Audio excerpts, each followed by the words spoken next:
Bom dia a todos. Na verdade, o que nós vamos falar é, de novo, contar uma história. A história foi contada ontem sobre a história da neurocirurgia do Mato Grosso. O tratamento dos aneurismas cerebrais pela nossa equipe também não deixou de ser uma odisseia. Nós, na verdade, trabalhamos em conjunto entre a Medneuro e a Cinecor. Na verdade, o que a gente entende hoje é que a Cinecor nasceu por uma necessidade da Medneuro em talvez prestar um melhor serviço, um melhor tratamento para as patologias cerebrovasculares. Nós atuamos em 3 hospitais, São Mateus, Santa Rosa e Santa Helena, através da Cinecor. Esse é o nosso time de trabalho, 3 neurologistas, os neurocirurgiões, Dr. Virgílio, nosso R1 de neurocirurgia. Importante frisar que todos os neurocirurgiões da equipe fazem angiografias cerebrais diagnósticas. E, eventualmente, a gente tem entrada de um neurocirurgião que nem tem tanta habilidade ou nem tem tanta treinamento, mas que está sempre com alguém que tem treinamento para tratar os aneurismas. Importante frisar que o Dr. Nilson também faz angiografia cerebral. Fez muita angiografia cerebral por punção direta, ainda aqui na década de 70, e nós viemos ao Hospital de Base de Brasília, onde a gente tinha uma tradição na realização de angiografia cerebral, na formação do neurocirurgião. O Marco Antônio também veio de lá, deve ter feito muita angiografia lá no setor de radiologia por punção direta também. Eu ainda fiz angiografias por punção direta, e isso era já 1997, que não conseguimos acomodar todos os pacientes para serem investigados por cérebro. E o começo aqui foi com a troca de experiências. A princípio, o professor Zé Guilherme Caldas, importantíssimo na nossa formação, na neuroradiologia intervencionista, os colegas que vinham de fora, o Luciano nessa época ainda nem tinha acabado a residência e frequentava o serviço. E a história começou com a mala. Não tínhamos fornecedores de materiais para tratamento, para nos fornecer para tratar os aneurismas. Então, vinha um fornecedor de material do Rio de Janeiro e dentro da mala tinham micromolas, microcatéteres e microguias. Nós não tínhamos espaço para tratar. A hemodinâmica não era um serviço nosso, nós éramos acessórios da hemodinâmica. E nós tratávamos nos horários em que os cardiologistas não utilizavam a sala. Isso era no Hospital Santa Rosa, a antiga sala de lá. Como eu disse ontem, essa sala não existe mais, essa máquina não existe mais. Mas nós, durante os períodos da noite, nós começávamos às 7 da noite e íamos até amanhecer tratando aneurisma. Juntávamos pacientes e fazíamos as sessões de tratamento. E naquela época, essa era a discussão e essa era a briga, né? Também presenciei algumas sessões que acabaram em briga entre neurocirurgiões e neuroradiologistas, e existia uma disputa, né, na área.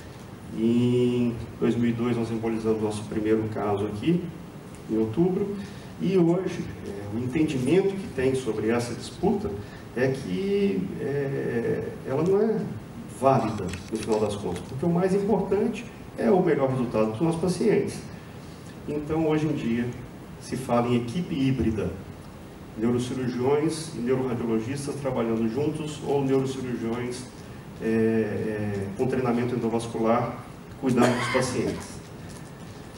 No nosso caso, o perfil clínico do paciente é fundamental, as particularidades são julgadas caso a caso, sobre qual a melhor forma de tratar, aneurismas rotos ou não rotos, programação depois da angiografia cerebral.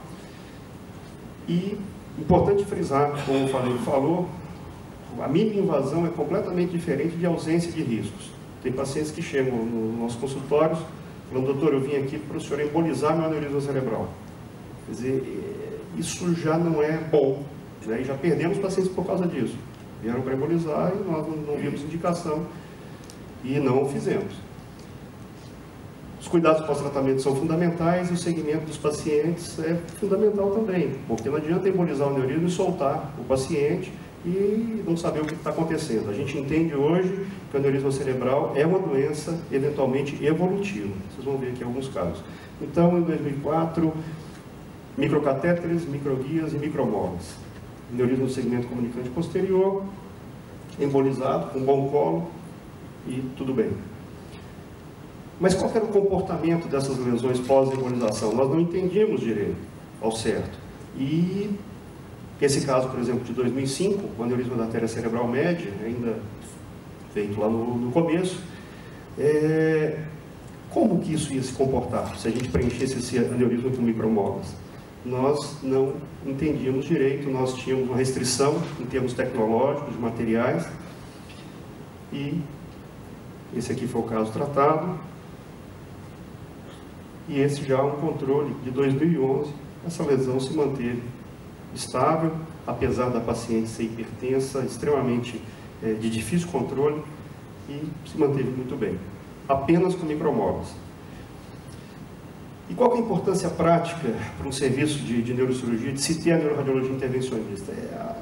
Do nosso ponto de vista, é fundamental. Todo serviço de neurocirurgia deveria ter um serviço de neuroradiologia intervencionista, porque complicações acontecem. Não estou falando só do ponto de vista de você poder escolher um método ou outro para tratar um aneurisma. Isso aqui pode acontecer, como eu mostrei ontem.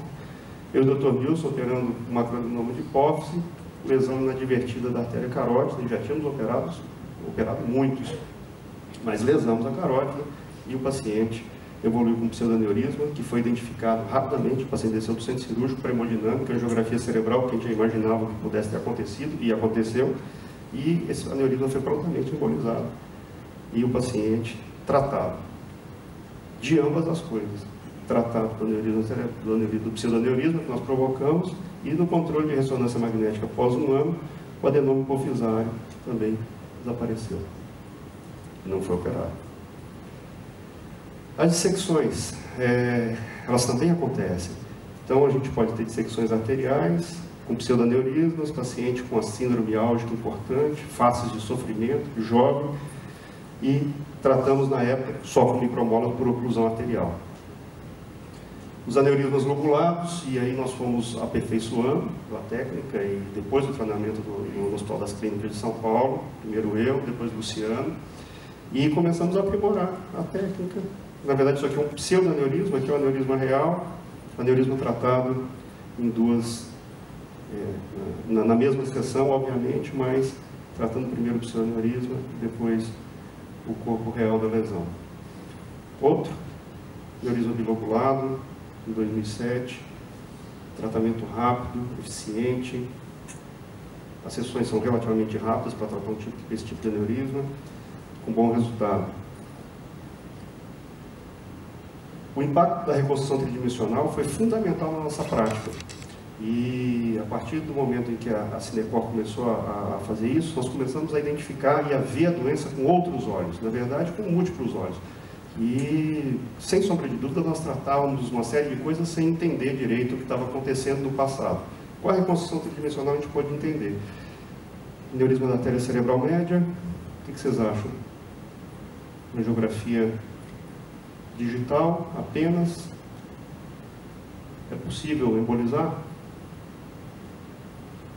Com a reconstrução tridimensional, a gente sabe que é possível, que era possível embolizar a lesão muito bem definida, um colo relativamente bom.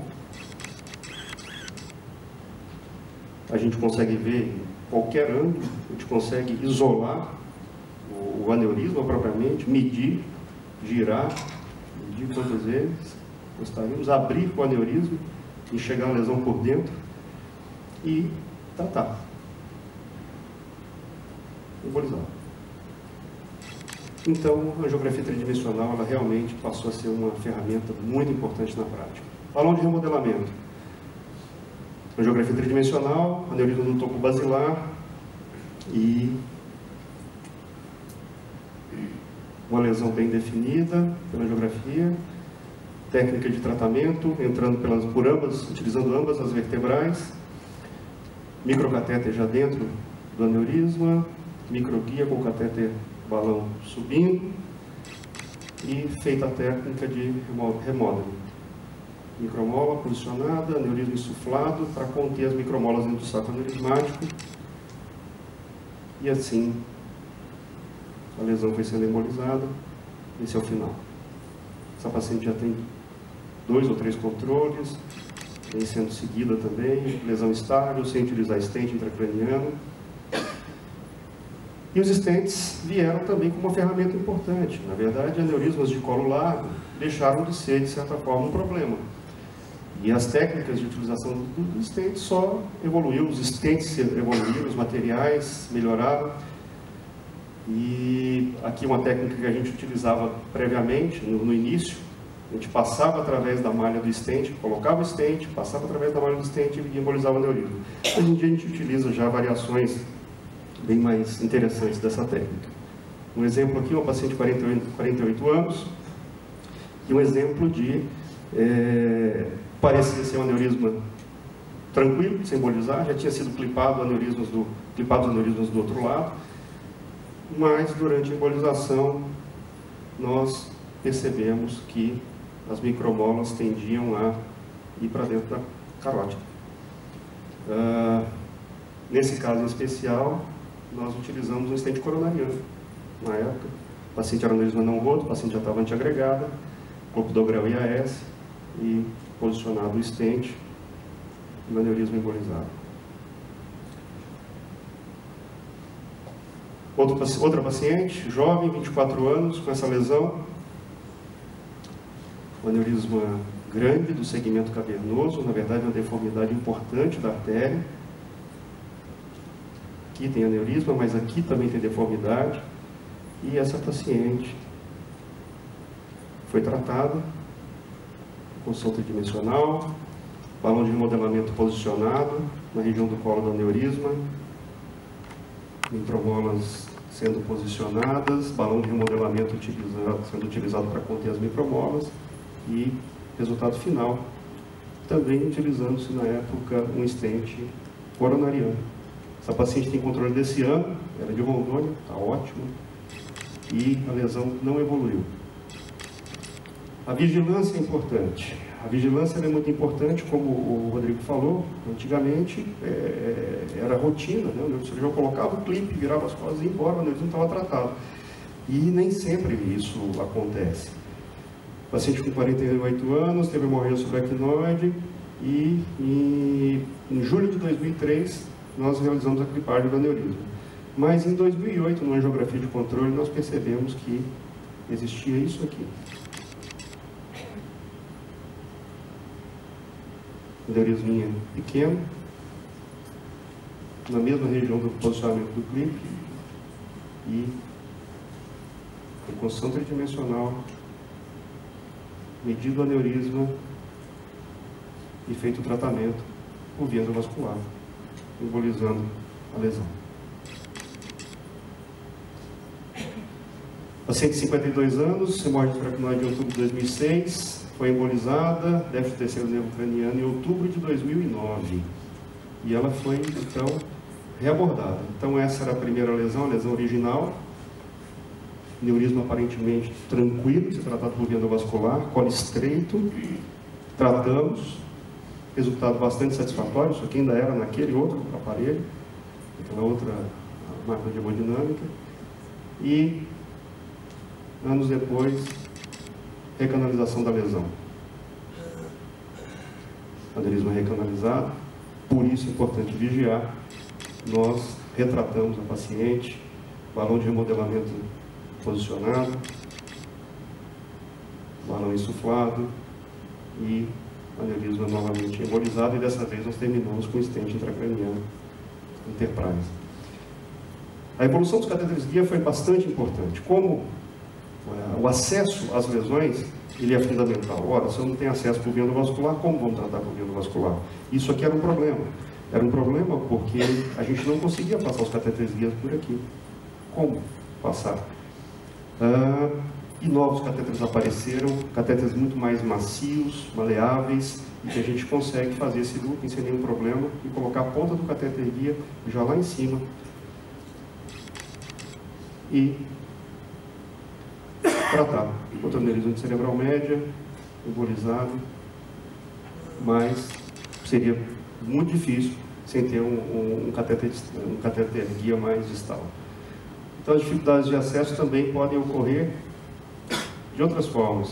Paciente com displasia fibromuscular é sempre um problema. Vasoespasmo, pós-hemorragia subaracnoide. Olha aqui, displasia importante. Então, o que fazer? Vasoespasmo significativo, aneurisma. Primeiro, um stent cervical, na carótida cervical, segmento C1, e depois tratado do aneurisma. Aneurisma embolizado. Melhora do vasoespasmo pós injeção de nimodipina. Infelizmente, nós não dispomos mais de nimodipina para uso intraarterial ou endovenoso no Brasil. E a gente vem usando de rotina o monocordil ou a amiurinona. Controle, paciente bem. Outro caso, 54 anos, aneurisma de comunicante, da artéria comunicante anterior, e tivemos um acidente durante a sessão de embolização e dissecamos a artéria carótida cervical. E o que fazer? Passamos com a microguia, secção típica, sinal da dupla luz, um stent, no segmento C1, e seguimos com a embolização. Tudo bem, aparentemente lá em cima, sem sinal de oclusão arterial. Um balão para ocluir a artéria cerebral média e facilitar a passagem do catéter balão para a artéria cerebral anterior, e embolização da lesão. Resultado final, controle do outro lado. O paciente evoluiu com a pequena área isquêmica frontal, mas bem, sem agravantes maiores. Paciente de 50 anos, sexo masculino, outro problema de acesso, na verdade aqui um problema de acesso intracraniano, esse aneurisma como uma salsicha aqui no segmento, na comunicante anterior também.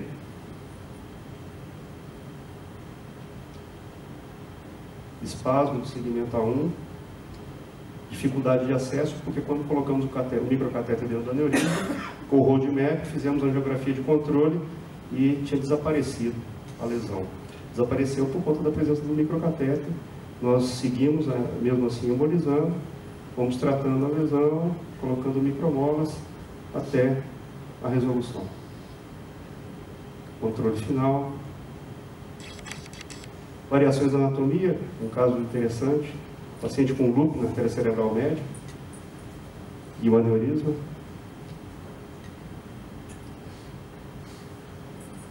O aneurisma, com um brinquinho aqui na cerebral média, tratado também, sem maiores problemas, só micromolas. Controle de 6 meses, demonstrando bom resultado. Paciente de 50 anos, pós-hemorragia subaracnoide Fischer 4, paresia direita e uma afasia motora. O paciente apresentava aneurisma aqui no segmento comunicante, mas apresentava também um segmento A2 ácidos e um aneurisma. Ambos os aneurismas foram tratados, primeira mola no comunicante posterior e microcatéter já posicionado na cerebral anterior e também tratamento satisfatório. Aneurisma. Remodelação arterial, paciente com 52 anos, hemiparesia direita, afasia motora, e esse é um caso bastante interessante. Essa paciente, isso era julho de 2009, com esse tipo de aneurisma, parecendo uma pimenta na cerebral média, construção tridimensional, tinha um outro aneurisma aqui no segmento oftálmico também, mas provavelmente esse era o aneurisma roto, angiografia tridimensional, e tentamos passar um stent para fazer a embolização do saco aneurismático, não conseguimos passar o stent e colocamos as micromolas dessa forma no aneurisma. Sabíamos que era um tratamento parcial e resolvemos seguir, obviamente, a paciente. Em novembro de 2009, essa aqui era a conformação da artéria, completamente bizarra e, de certa forma, inexplicável, porque as micromolas, o cache estava todo aqui, e como se outro trajeto tivesse sido feito.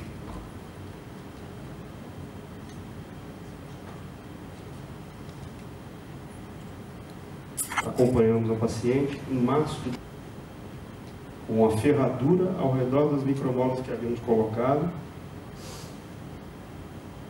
E o que nós resolvemos em junho de 2012, como a situação se mantinha, mas de uma forma um pouco diferente, aqui é um jato de contraste do fluxo, entrando para aquela circulação que dava a volta nas micromolas. Nós resolvemos fazer um teste de oclusão, o paciente passou muito bem, não desenvolveu déficit, e nós resolvemos então ocluir a lesão. E fizemos isso. Micromola, posicionada bem na transição, entre a artéria boa e que a gente imaginava ser a artéria doente, oclusão e sem desenvolvimento de déficit neurológico. Adicional.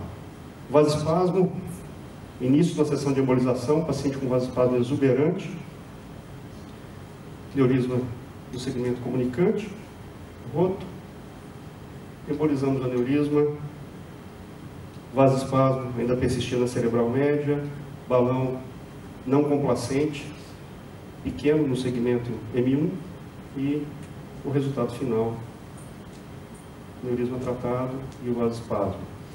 Os stents redirecionadores de fluxo, na verdade, surgiram recentemente como uma arma adicional. E a gente percebe nesse tipo de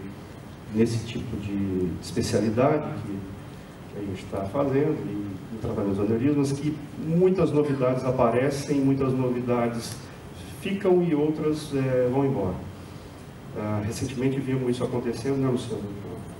No auge da utilização do Onyx, por exemplo, para tratamento das malformações intravenosas, todo mundo utilizando e hoje em dia todo mundo tirando o pé, porque a gente sabe que existem complicações. Mas esse talvez seja o futuro promissor. Esses stents, eles tendem a manter o fluxo dentro da artéria, sem necessidade de utilização de coils, de molas para tratamento dos aneurismas e desaparecimento da lesão depois de alguns meses, geralmente. Esse é um dos casos nossos, só para ilustrar, temos já alguns tratados, inclusive pacientes com stents carotídeos bilaterais para remodeladores de fluxo, um aneurisma secante, no caso do Luciano, que foi acompanhado depois com angiografia, uma dissecção vertebral, foi acompanhado com angiografia de controle, que mostrava esse aneurisma aqui, o pseudoneurisma, na verdade, posicionamento do Silk, que é o stent redirecionador de fluxo, e o controle sem maiores problemas após 6 meses. Como conclusão, a neuroradiologia intervencionista, ela é uma arma terapêutica fantástica. Fantástica quando bem utilizada, quando utilizada na dose certa. Nós ainda operamos uma porcentagem importante dos nossos pacientes com aneurismas cerebrais, mas, como o Rodrigo falou, o direcionamento para a cirurgia endovascular ele tem sido cada vez mais constante. Na nossa opinião, na nossa forma de ver, é um procedimento neurocirúrgico. E essa área, na verdade, foi abandonada, de certa forma, pelos neurocirurgiões, pelo serviço de neurocirurgia. Quer dizer, fazer angiografia passou a ser, durante muitos anos, uma obrigação, um dever do radiologista, do cardiologista. Então, na verdade, nós entregávamos o diagnóstico dos nossos pacientes a outras especialidades. E, naturalmente, essas outras especialidades, elas tomaram conta de absolutamente todo esse processo de diagnóstico e depois do processo terapêutico. O treinamento em curva de aprendizagem é uma coisa importante, quer dizer, utilizar a arma ou o remédio na medida certa. A evolução com a capacitação técnica da equipe é fundamental, até mesmo por conta da evolução constante dos materiais. É uma especialidade em franco desenvolvimento e evolução. Nem sempre mais moderno é o melhor. Vocês viram alguns casos de aneurismas, de coisas aparentemente bizarras tratadas de forma simples, só com micromolas. A eleição criteriosa dos pacientes é fundamental. Bom senso das indicações, importância no acompanhamento, para a gente não ter surpresas, nem os pacientes no futuro. E a gente entende o aneurisma cerebral como sendo uma doença dinâmica, não é uma doença estática, por isso é importante vigiar. E o comprometimento de toda a equipe, quer dizer, o paciente da nossa realidade, da nossa equipe que vai para a embolização do aneurisma cerebral, ele é visto por todos nós nas visitas subsequentes, e mesmo com quem nem sempre está na hemodinâmica, mas a rotina da equipe é sempre a mesma e a gente enxerga esse paciente sempre como um paciente neurocirúrgico. Obrigado.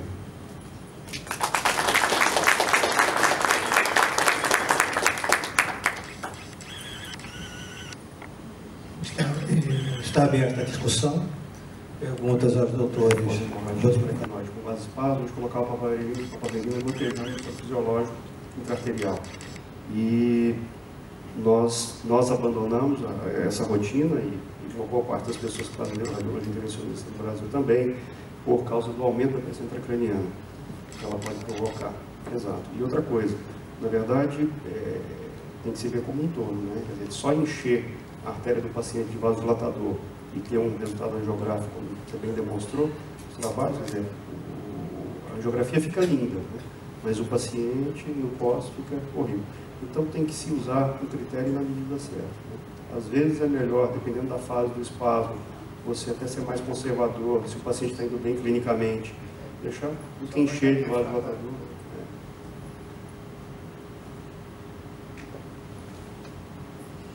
Doutor Wilson,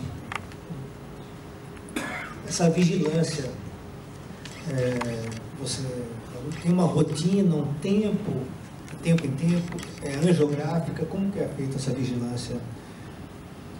Geralmente no nosso serviço o que a gente faz é pós-embolização de aneurismas mais simples, até 6 meses, um controle, tudo bem, isso vai ser angiográfico. Tudo bem, isso vai ser feito tardiamente através de angiotomografia, os controles subsequentes. Os pacientes com aneurismas complexos, por exemplo, precisamos usar um estente redirecionador de fluxo ou estentes intracranianos de uma forma geral. 6 meses, 1 ano, depois disso, angiotomografia. A angiotomografia, quer dizer, não tem necessidade de você ficar invadindo o paciente também, fazendo angiografia. A gente tem excelentes resultados e diagnóstico fantástico com o angiotomo hoje em dia. Então, a gente tem preferido utilizar isso. Mas, assim, invariavelmente, pelo menos uma angiografia, 6 meses a 1 ano pós-tratamento.